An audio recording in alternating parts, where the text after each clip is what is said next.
जिस टॉपिक को आज अपन यहाँ पर डिस्कस करने जा रहे हैं वो टॉपिक है फ्रिक्शन। तो फ्रिक्शन क्या होता है? तो फ्रिक्शन किसी बॉडी में एक रेजिस्टिव फोर्स होता है। किस टाइप का फोर्स होता है? एक रेजिस्टिव फोर्स होता है। तो ये किसको रेजिस्ट करता है? तो ये रेजिस्ट करता है मोशन को। तो ये किस डायरेक्शन में लगेगा? ये अपोजिट डायरेक्शन में लगेगा। किसके अपोजिट डायरेक्शन? फोर्स के या मोशन के?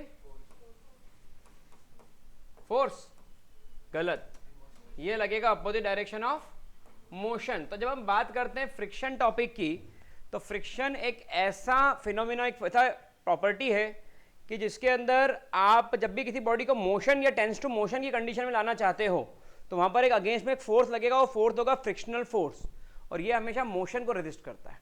अगर एक बॉडी इंक्लाइन प्लेन पर है तो इसमें ग्रेविटी का फोर्स तो नीचे लग रहा है, लेकिन बॉडी किधर मूव कर रही है? ऊपर। एक्सीलेटर दबा रहे हैं तो उसके अंदर फ्रिक्शन किधर लगेगा? वही बॉडी अगर नीचे की तरफ मूव कर रही है तो फ्रिक्शन कहाँ लगेगा? तो फ्रिक्शन की डायरेक्शन फोर्स की डायरेक्शन पता नहीं चलेगी, फ्रिक्शन की डायरेक्शन मोशन की डायरेक्शन से आपको पता चलेगी। ठीक है, तो आपको मोशन की डायरेक्शन पता चलेगा कि फ्रिक्शन की डायरेक्शन कौन सी है। क्या मेरी बात सबको समझ में 100% क्लियर? कोई दिक्कत नहीं इसके अंदर। ये इसमें हो गया। अब अगर अपन इसमें आगे बात करें तो इसमें फ्रिक्शन की 3 कैटेगरी है। पहली कैटेगरी फ्रिक्शन की आ गई आपकी स्टैटिक फ्रिक्शन। पहली कैटेगरी फ्रिक्शन की कौन सी है?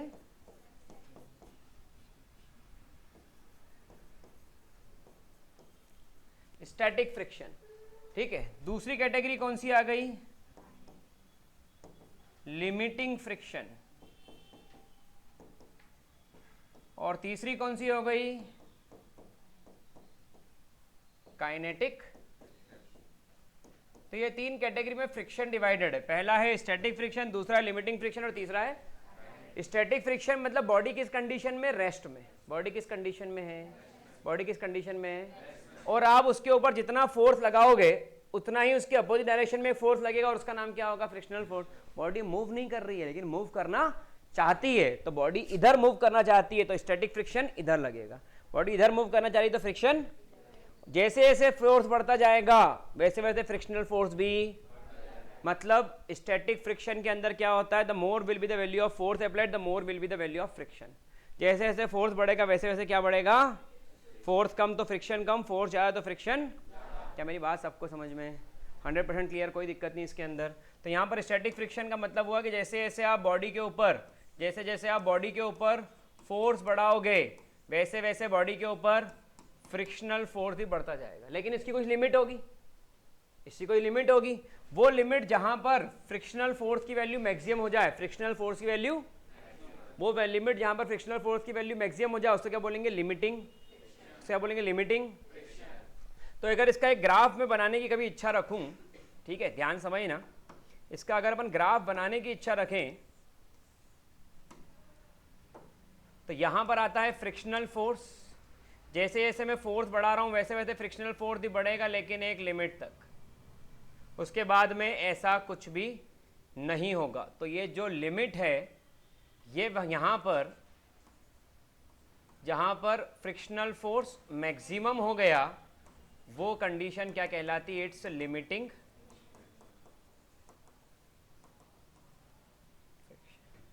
फ्रिक्शनल फोर्स मैक्सिमम जहां पर हो जाएगा वो क्या कहलाएगी? Limiting friction. और यहां पर जो ये बढ़ रहा है ये कहलाएगा इसके अंदर कंडीशन स्टैटिक फ्रिक्शन।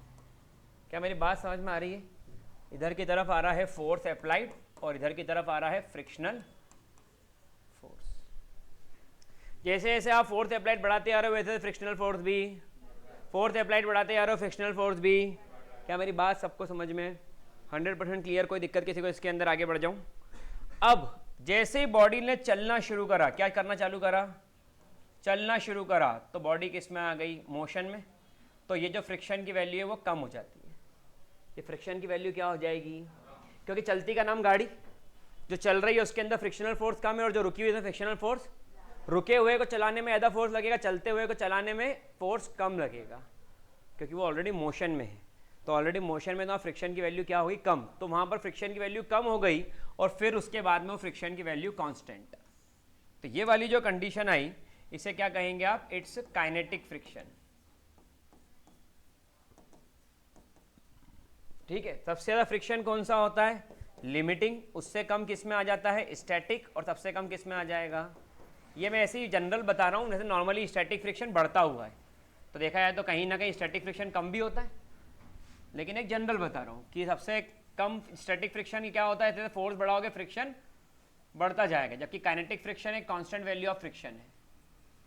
तो एक जनरल मैंने समझाने के साथ बताया, ऐसा कोई जरूरी नहीं कि हमेशा अप्लाई हो, लेकिन सबसे ज़्यादा स्टैटिक लिमिटिंग फ्रिक्शन, उससे कम स्टैटिक फ्रिक्शन की मैक्सिमम वैल्यू, तो वो क्या हो गई लिमिटिंग फ्रिक्शन। सबको मेरी बात समझ में 100% क्लियर, स्टैटिक फ्रिक्शन की मैक्सिमम वैल्यू क्या हो जाएगी लिमिटिंग फ्रिक्शन। ठीक है, आगे बढ़ जाए। इसके बाद में आप देखें एंगल ऑफ फ्रिक्शन, तो यहाँ पर मैं पहले एक फिगर बना देता हूँ कि एक ब्लॉक है,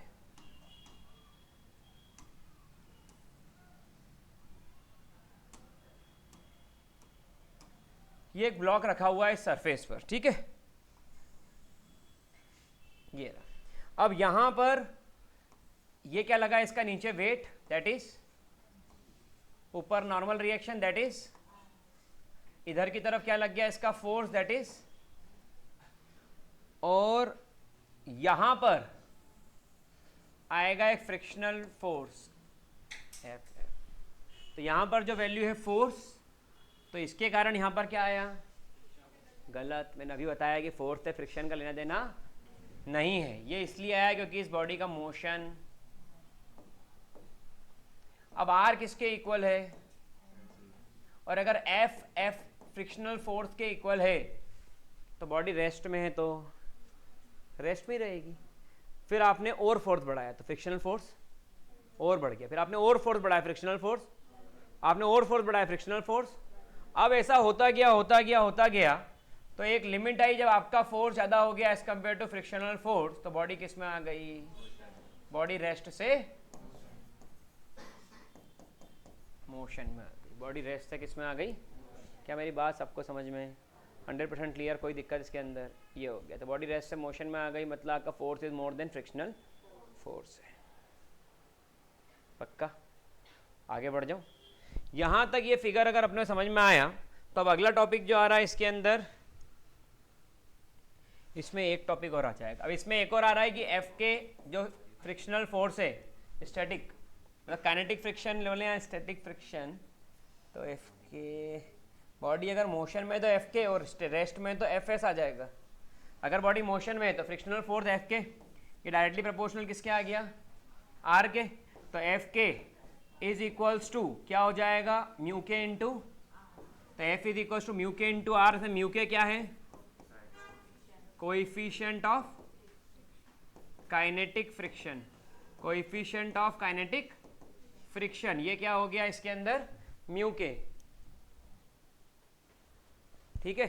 तो म्यू के F K is equals to mu K into are, सबको समझ में आ रहा है, मतलब F K equal to mu K into are. से एक और बात समझ में आई कि आर की वैल्यू किसके इक्वल है, तो F K is equals to mu K into M ji, F K is equals to mu K into are, और आर की वैल्यू एम जी, तो F K is equals to mu K into M. क्या मेरी बात सबको समझ में 100% clear, कोई दिक्कत किसी को इसके अंदर, ये हो गया। तो यहाँ पर ये बात हुई, आगे बढ़ते हैं। इससे भी एक ब्लॉक को मैंने एक सरफेस पर रखा,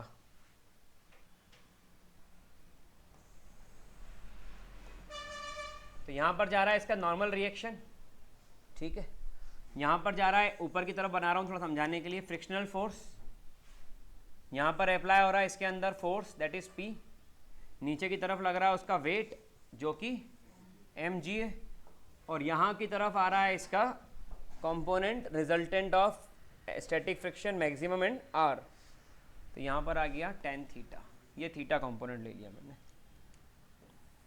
ये है इसके अंदर रिजल्टेंट, किसका रिजल्टेंट, फ्रिक्शनल फोर्स मैक्सिमम मतलब लिमिटिंग फ्रिक्शन और नॉर्मल रिएक्शन, तो यहाँ पर आ गया उसका रिजल्टेंट।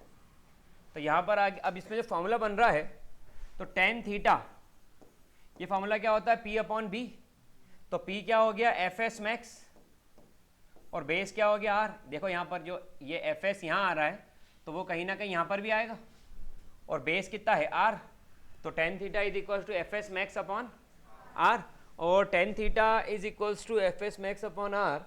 और आपने पढ़ा है कि F S upon R is equals to mu S, यह आपने पढ़ा है, और ये इससे निकल रहा है ज्योमेट्री ट्रिग्नोमेट्री लगा के। तो इसका मतलब कि आप क्या लिख सकते हो कि स्टैटिक फ्रिक्शन की जो वैल्यू होगी that is equals to 10 component of, तो यहाँ पर आ गया mu S and that is equals to 10। तो coefficient of static friction is equal to tangent of the angle of friction, coefficient of static friction is equal to tangent of the angle of friction, और angle of friction is denoted by theta. क्या मेरी बात सबको समझ में 100% clear? कोई दिक्कत किसी को इसके अंदर? पक्का? आगे बढ़ जाऊं? तो ये इसके अंदर आएगा, ये अपन ने जो अभी पढ़ा हो गया था एंगल ऑफ फ्रिक्शन।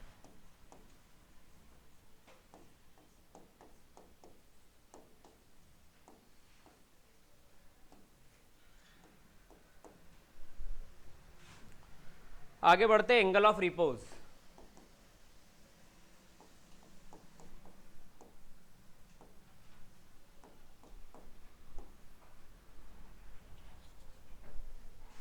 अब एंगल ऑफ रिपोज की बात करें तो यहां पर 5 कंपोनेंट आएगा।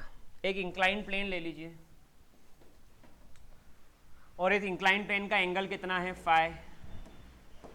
आपने क्या करा, यहां पर एक ब्लॉक रख दिया, ब्लॉक के ऊपर वेट लग रहा है जो वो नीचे की तरफ, कितना? mg। तो यहां पर एंगल जो बनेगा वो कितना एंगल आएगा? फाई। तो यहां पर आ जाएगा mg cos फाई, और यहां पर आ जाएगा mg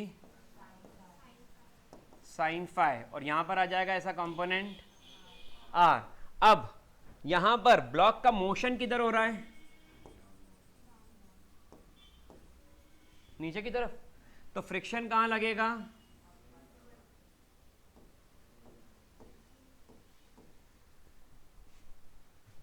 ठीक है, लेकिन फाइनली ब्लॉक तो मूव कर गया, तो फ्रिक्शन में ऊपर की तरफ लगेगा, तो यहां पर फ्रिक्शन ऊपर की तरफ आ गया, बिल्कुल सही। अब इसको रिजॉल्व करना है, तो रिजॉल्व कैसे करना है उसके लिए ध्यान समझे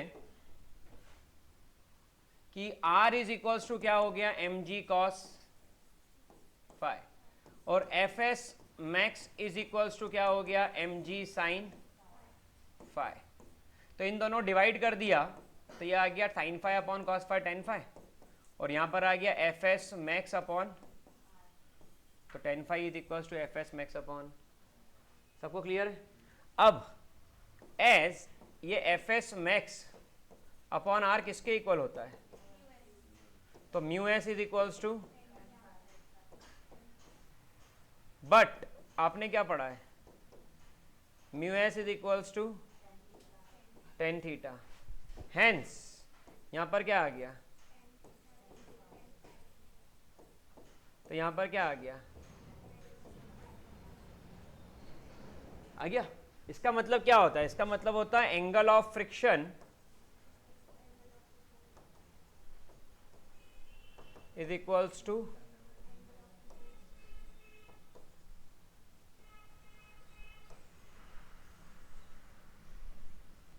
angle of friction is equals to angle of. क्या मेरी बात समझ में सबको आ गई? 100% क्लियर? कोई दिक्कत इसके अंदर? तो एंगल ऑफ रिपोज भी समझ में आ गया। तो एंगल ऑफ रिपोज है क्या? ये जो प्लेन है इस पर एक गाड़ी रखी हुई, मान लो एक बॉक्स रखा हुआ है, इसको उठा रहे हैं, कितना उठा दें कि ये जो एंगल यहाँ पर बन रहा है ये एंगल सफिशिएंट हो इस ब्लॉक को नीचे स्लाइड करने के लिए, that is said to be the angle of repose. और यहाँ पर जो एंगल बनता है वो एंगल यहाँ पर आता है, इस बात को ध्यान रखना। क्लियर सभी को? 100%? कोई दिक्कत किसी को इसमें? बढ़िया। हाँ बोलो। क्या उसको डिनोट किया जाता है? ठीक,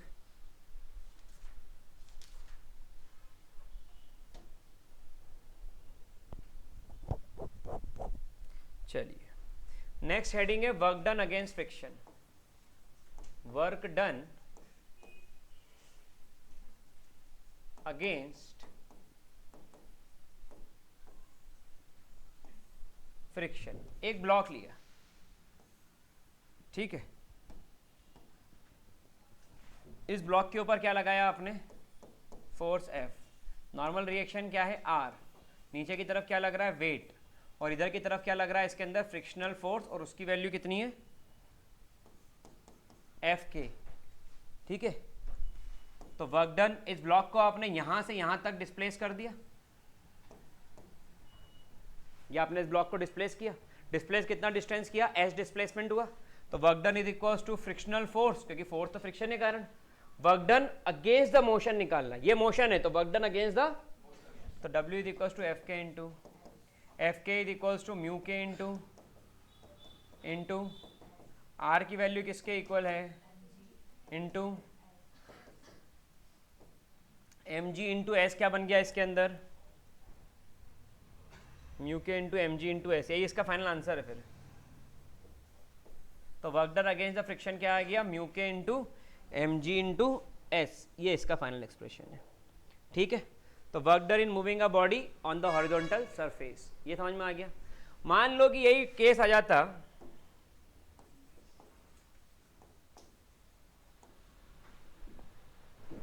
work done in moving a body up an incline plane,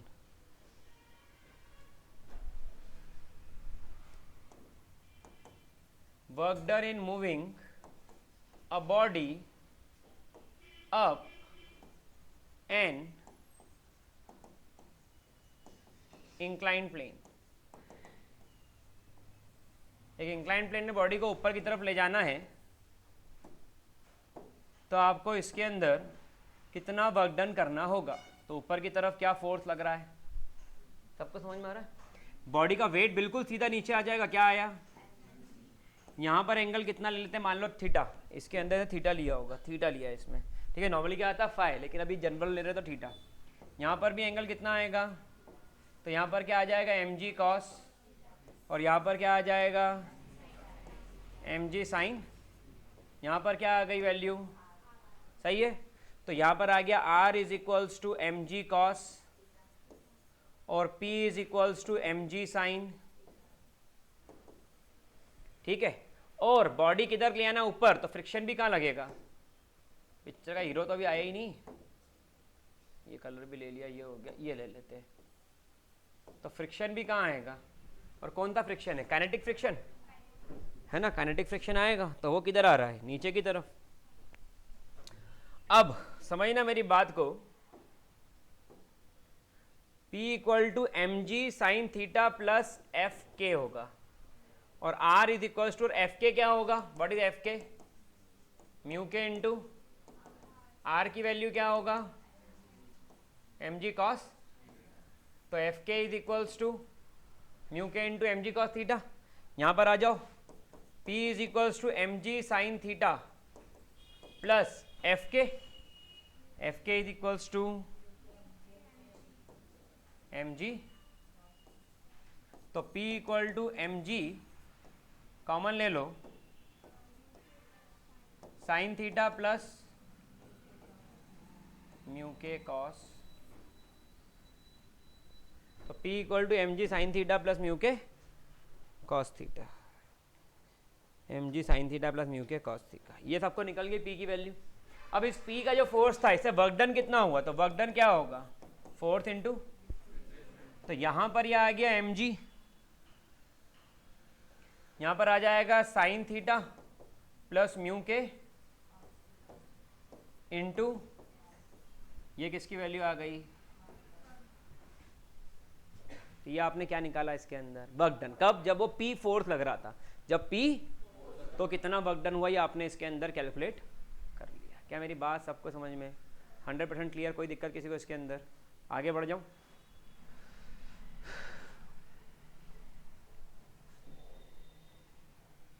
work done in moving a body down an incline plane, second है इसके अंदर, work done in moving a body down an incline plane, body को कहाँ लाना है, incline plane में नीचे की तरफ, तो कितना वर्क डन आपको करना होगा, ये आपसे पूछ लिया, ठीक है, ध्यान समझना, फिर से वही बॉडी,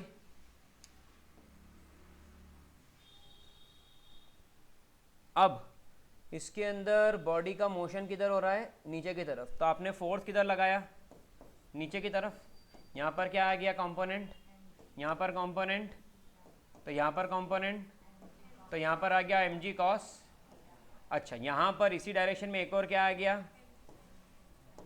बॉडी का मोशन किधर जा रहा है, इधर नीचे, तो फ्रिक्शन कहाँ जा रहा है। पहले तो ये बनाना आना चाहिए, JEE पढ़ना हो, नीट पढ़ना हो, 11th पढ़ना हो, पहले तो ये बनाना आना चाहिए। ठीक है, आप ध्यान देना, P plus mg sine theta is equals to, ठीक है, P plus mg sine theta equal to F K, बिल्कुल सही। ठीक है, और F K is equals to mu K into, और यहां पर देखो r इज इक्वल्स टू, क्योंकि ये सेम लाइन ऑफ एक्शन पे, तो r is equals to mg, तो म्यू के और r की वैल्यू क्या है mg, और यहां पर आ गया p plus mg sine theta F K, तो p plus mg sine F K की वैल्यू क्या आ गई, म्यू के mg, तो p आ गया इसके अंदर, mg बाहर ले लो, तो म्यू के कॉस थीटा और माइनस का, ठीक है, तो P is equal to mg mu के कॉस थीटा माइनस, क्या मेरी बात सबको समझ में 100% क्लियर, कोई दिक्कत नहीं इसमें। तो ये वैल्यू आ गई इसके अंदर P की। अब आपको क्या निकालना है, वर्क डन, तो work done is equal to force into जितनी बॉडी शिफ्ट हुई, तो W work done is equal to P into, तो यहाँ आ गया mg म्यू के कॉस थीटा माइनस और इंटू, तो ये वर्क डन का फॉर्मूला है ना, बॉडी इज मूविंग डाउनवर्ड, और पहले वाला था मैंने बॉडी इज मूविंग, क्या दोनों बातें सबको समझ में आ गई, 100% क्लियर, कोई दिक्कत नहीं किसी को इसके अंदर। इन दोनों ही बॉडी के अंदर आपने देखा कि बॉडी कांस्टेंट वेलोसिटी से मूव कर रही है, तभी तो आपने ये माइनस ये कर दिया, तो ये इक्वल टू ये ऐसा करके, क्यों, क्योंकि बॉडी के अंदर एक्सेलरेशन तो है ही नहीं, बॉडी में एक्सेलरेशन नहीं है, तो बॉडी कांस्टेंट वेलोसिटी से चल रही है। अब अपन आगे बढ़ते हैं, आप यहां पर देखें acceleration of body sliding down in rough incline plane. अब बॉडी को क्या करना है, acceleration of body sliding down on rough inclined plane. एक रफ इंक्लाइंड प्लेन आपने बनाया और एक बॉडी ले ली, उसको आप किधर की तरफ मूव कर रहे हो, डाउनवर्ड।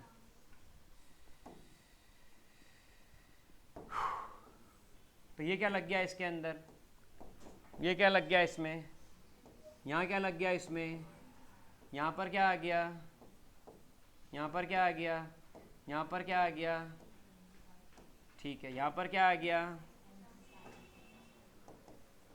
ठीक है, यहाँ पर क्या लग गया, ठीक है। अब बॉडी एक्सेलरेट हो रही है, कहाँ गया, ये रहा,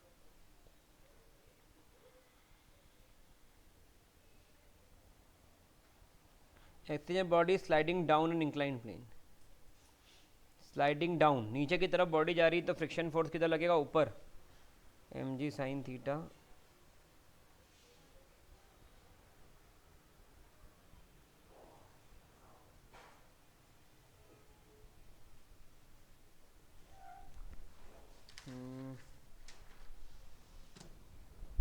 अब इसके अंदर मैंने फोर्स नीचे लिया है, लेकिन जो आपके बुक मैंने दी हुई है उसमें फोर्स ऊपर है, तो यहाँ पर फोर्स किधर लग रहा है, ऊपर, और बॉडी का मोशन किधर हो रहा है, नीचे की तरफ। तो इसके अंदर R इक्वल टू क्या आ गया, mg cos थीटा, और यहाँ पर आ गया F plus F K is equals to क्या आ गया, mg sine theta. F K is equals to mu K into R की वैल्यू क्या हो गई, तो यहां पर ये इक्वल नहीं आएगा, F equal to mg sine theta minus F K equal to mu K into R. आपको एक्सेलरेशन निकालना है ना, ठीक है, देखते हैं अभी आगे, that is equals to mg sine theta. तो यहां पर हर्षिता को तो लग रहा है वाई बस 3 है ना, कौन? हाँ अच्छा ठीक, तो यहाँ पर आ गया M G sine theta minus mu K M G, सही है। एफ इज इक्वल्स टू क्या हो गया, एम ए, यहाँ पर क्या आ गया minus mu K M G, सही है। तो मैंने यहाँ पर क्या करा, m सब दूर से हटा दिया, तो a इक्वल टू क्या आ गया माइनस म्यू के, तो a equal to G sine theta minus mu K G. क्या मेरी बात सबको समझ में 100% क्लियर? कोई दिक्कत किसी को इसके अंदर? बिल्कुल भी नहीं, पक्का। तो यहाँ पर ये एक्सेलरेशन बॉडी का आ गया moving down an incline plane. अब के लिए डायरेक्शन रिवर्स कर देना, तो अब के लिए भी आ जाएगा। चेक करना जरा formula, a is equal to G sine theta minus mu के कॉस थीटा, सही है। कॉमन ले लिया g,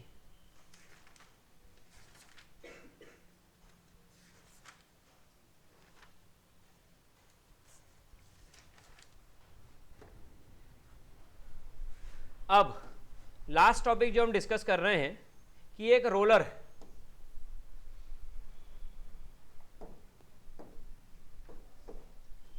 ठीक है।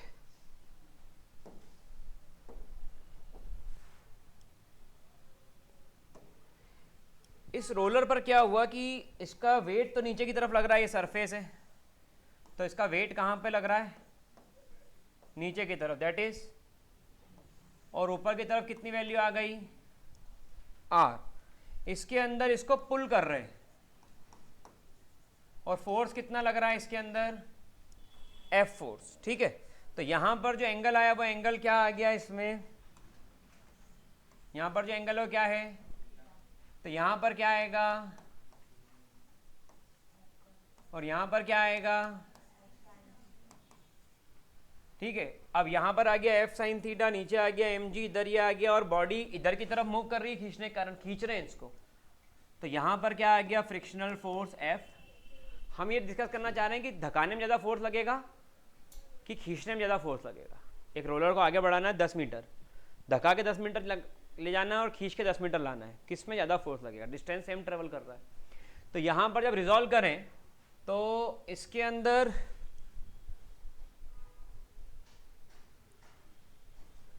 r plus F sine theta equal to w, तो यहां पर आ गया f K r is equals to w minus F sine theta. अच्छा, f K is equals to mu K into, तो r की वैल्यू क्या आ जाएगी w माइनस, तो ये किसकी वैल्यू आ गई एफ के, तो एफ के की वैल्यू कितनी आ गई W minus F sine theta. ये फ्रिक्शन की वैल्यू कुछ ना कुछ जो आपने कैलकुलेट करी, और दूसरी बार आप जब पुश कर रहे हैं तो ये नीचे वेट कितना लग गया, और ऊपर की तरफ क्या आ गया नॉर्मल रिएक्शन। यहां से आप पुश कर रहे हो तो ये फोर्स कितना लग रहा है, एंगल कितना है, यहां पर क्या आ गया, क्योंकि ये ऐसा लग रहा है, यहां पर क्या आ गया, और यहां पर क्या आ जाएगा। अच्छा, अब ऊपर जा रहा है R is equals to M G, मतलब वही W प्लस एफ साइन, ये इसके अंदर R है तो उधर R लिया था, इसको R डैश बोल दूं, ठीक है। अब F K dash mu K into, तो यहां पर आ गया F K dash is equals to mu K, और आर डैश की वैल्यू क्या हो गई W प्लस,